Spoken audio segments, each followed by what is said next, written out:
महाराष्ट्र राज्याचे राष्ट्रीय अध्यक्ष मनोज दादासाहेब आकरे यांच्या वाढदिवसानिमित्त ठाण्यातील संभाजी ब्रिगेडच्या वतीनं ठाणे जिल्हा अध्यक्ष चंद्रशेखर पवार यांच्या वतीनं ठाणे महानगरपालिकेतील नरेंद्र बल्लाळ सभागृहात आगळावेगळा उपक्रम राबवण्यात आला।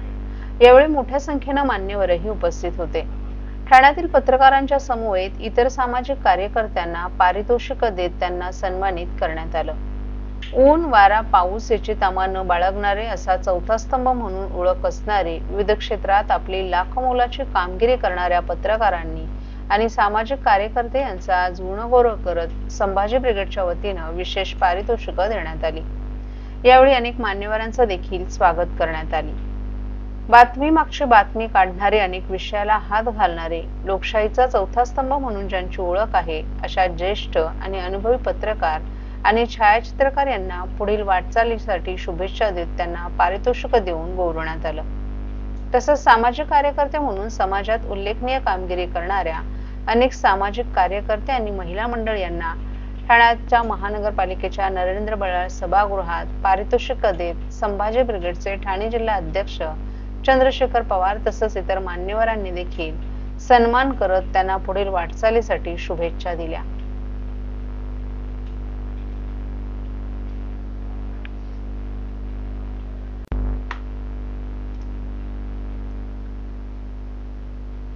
ठाणे महानगरपालिकेच्या कोपरी येथील शाळेत विद्यार्थिनींकरिता सॅनिटरी नॅपकिन मशीन आणि डिस्पोजल मशीनची स्थापना। ठाणे कोपरी पूर्व येथे ठाणे महानगरपालिकेची शाळा विद्यासागर एज्युकेशन मध्ये विद्यार्थ्यांच्या आरोग्य आणि सोयीसाठी सॅनिटरी नॅपकिन मशीन तसंच नॅपकिन डिस्पोजल मशीन बसवण्यात आला आहे। ही महत्त्वपूर्ण सुविधा उपलब्ध करून देण्यासाठी विभाग संघटक रमाकांत पाटील, उपविभाग प्रमुख प्रकाश आहिरे, शाखा प्रमुख गुलाब आगरकर यांचे अथक प्रयत्न झाले।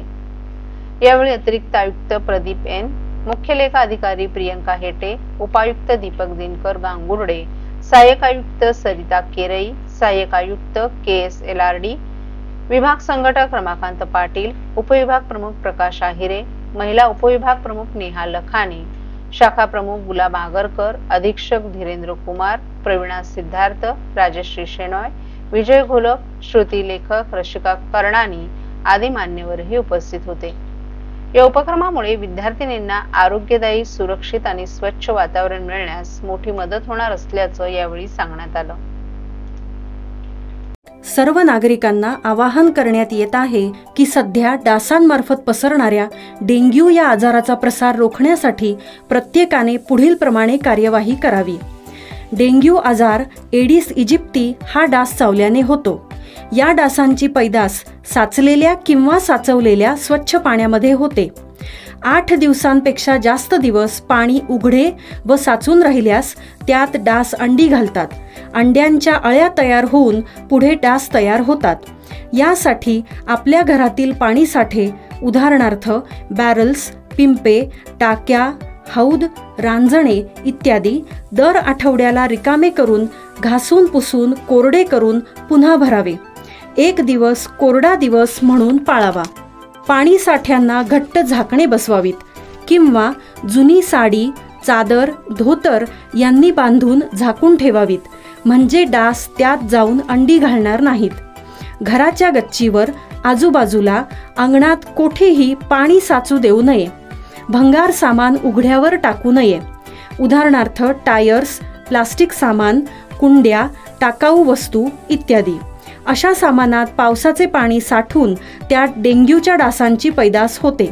घरातील कूलर्स, फ्रीजच्या पाठीमागील ट्रे हे देखील वेळोवेळी कोरडे करावेत। लक्षात ठेवा, नुसत्या फवारणीने डास घनता कमी होत नाही, तर त्यासाठी डास पैदास ठिकाणे नष्ट करणे ही आपल्या सर्वांची जबाबदारी आहे। कोणताही ताप अंगावर न काढता जवळच्या शासकीय रुग्णालयात मोफत औषधोपचार घ्या। अशा प्रकारे नागरिकांनी सहकार्य केल्यास डेंग्यूचा प्रसार रोखणे सहज शक्य आहे।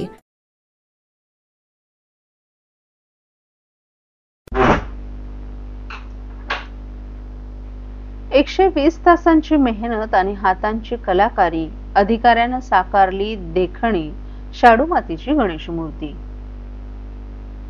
ठाणे महानगरपालिकेचे उपायुक्त उमेश बिरारी यांनी यंदा गणेशोत्सवासाठी साकारलेली सुबक गणेश मूर्ती चर्चेचा विषय ठरली आहे.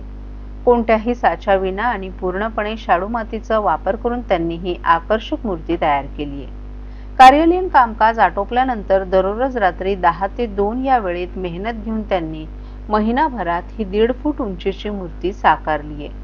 ठाणे महानगरपालिकेचे उपायुक्त उमेश बिरारी यांच्याकडे सचिव, आरोग्य, माहिती व जनसंपर्क विभागाची जबाबदारी आहे. ते शासनाच्या सेवेतून ठाणे महापालिकेत प्रतिनियुक्तीवर आले असून ते सध्या लुईसवाडी परिसरात महापालिकेच्या निवासस्थानात राहतात. त्यांना चित्रकला आणि शिल्पकलेची विशेष आवड असून ते कार्यालयीन कामानंतर ही कला जोपासण्याचं काम करतात. यातूनच त्यांनी कोणत्याही साच्याविना आणि पूर्णपणे शाडू मातीचा वापर करून त्यांनी ही आकर्षक गणेश मूर्ती तयार केली आहे. बिरारी यांनी गणेशोत्सवासाठी स्वतःच्या हातानं शाडू मातीची साकारलेली गणेश मूर्ती केवळ एक कलाकृती नाही, तर त्यांच्या अथक परिश्रम, निस्सीम श्रद्धा आणि कलाप्रेमाची साक्ष आहे. ही सुबक मूर्ती पालिकेत चर्चेचा विषय ठरली आहे. 6 ते 7 वर्षांपूर्वी त्यांची मुलं मातीने गणेश मूर्ती तयार करत होते. मुलांनी बनवलेली थोडीशी ओबडधोबड मूर्ती पाहून त्यांनी स्वतः प्रयत्न केला आणि तिथूनच मूर्ती घडवण्याचा त्यांचा प्रवास सुरू झाला. त्यांना चित्रकला आणि शिल्पकलेची विशेष आवड असून त्यातूनच त्यांनी मूर्ती घडवण्यातील कौशल्य विकसित केलं. यंदा साकारलेल्या मूर्तीला त्यांनी सुंदर रंगरंगोटीही केली असून ती मूर्ती पाहताना एखाद्या प्रशिक्षित मूर्तिकारानं साच्याच्या साह्यानं बनवलेली असावी असा भास होतो.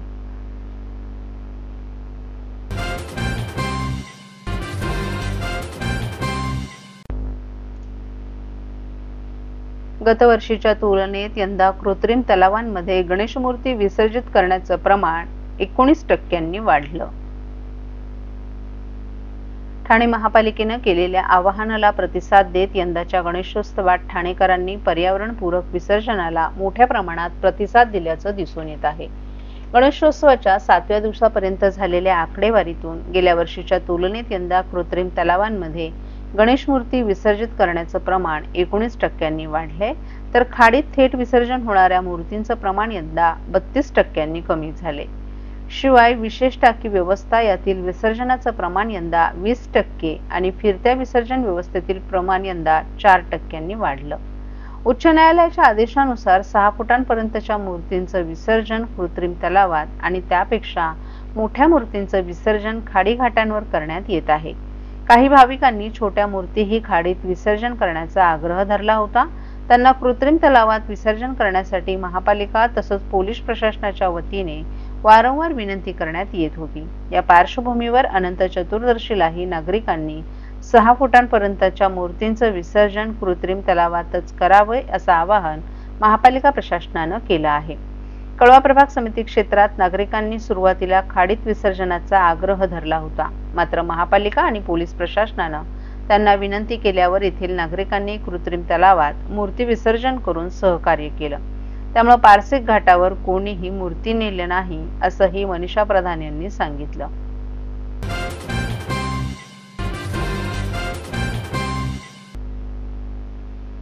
येत्या काही महिन्यात होणाऱ्या ठाणे महापालिका निवडणुकीसाठी प्रशासनानं जाहीर केलेल्या प्रारूप प्रभाग रचना आराखड्यावर 2 सप्टेंबरपर्यंत केवळ 16 हरकती आणि सूचना नागरिकांनी दाखल केल्या आहेत.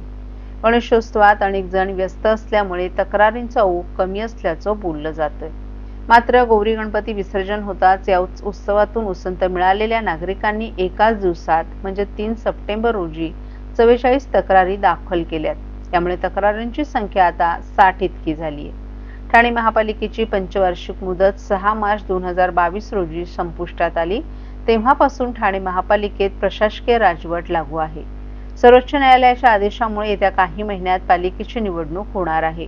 राज्य शासनाच्या निर्देशानुसार ठाणे महापालिकेनं प्रारूप प्रभाग रचना तयार करून प्रसिद्ध केली आहे. गेल्या 2017 साली झालेल्या निवडणुकीत 4 सदस्यांचा एक प्रभाग अशी रचना होती. यामध्ये 32 प्रभाग 4 सदस्यांचे तर एक प्रभाग 3 सदस्यांचा होता. अशी एकूण 33 प्रभागातून 131 नगरसेवक निवडून आले होते. यंदाच्या निवडणुकीत हीच रचना कायम ठेवण्यात आल्यानं प्रभाग आणि नगरसेवक संख्येत वाढ झाली नाही. यामध्ये 4 सदस्यांच्या प्रभाग रचनेत 50 ते 62 हजार लोकसंख्येचा एक प्रभाग तयार करण्यात आला आहे. तर 3 सदस्यांचा प्रभाग 38,000 लोकसंख्येचा करण्यात आलाय. या प्रारूप आराखड्यावर महापालिकेने नागरिकांकडून हरकती आणि सूचना मागवल्या आहेत. हरकती आणि सूचना सादर करण्यासाठी 4 सप्टेंबर पर्यंत मुदत आहे. गौरी गणपतींचं 2 सप्टेंबर रोजी विसर्जन झालं. त्याची संख्या मोठी होती. गौरी आणि गणपती विसर्जनाच्या 7व्या दिवशी ठाणे महापालिका क्षेत्रातील विसर्जन स्थळावर एकूण 17,939 मूर्तींचं विसर्जन झालं. यामध्ये 127 सार्वजनिक मंडळांच्या गणेश मूर्तींचाही समावेश होता. या विसर्जनानंतर गणेशोत्सवातून उसंत मिळालेल्या नागरिकांनी आता तक्रारी दाखल करण्यास सुरुवात केली असून एकाच दिवसात 3 सप्टेंबर रोजी 44 तक्रारी दाखल झाल्यात. यामुळे तक्रारींची संख्या आता 60 झाली आहे.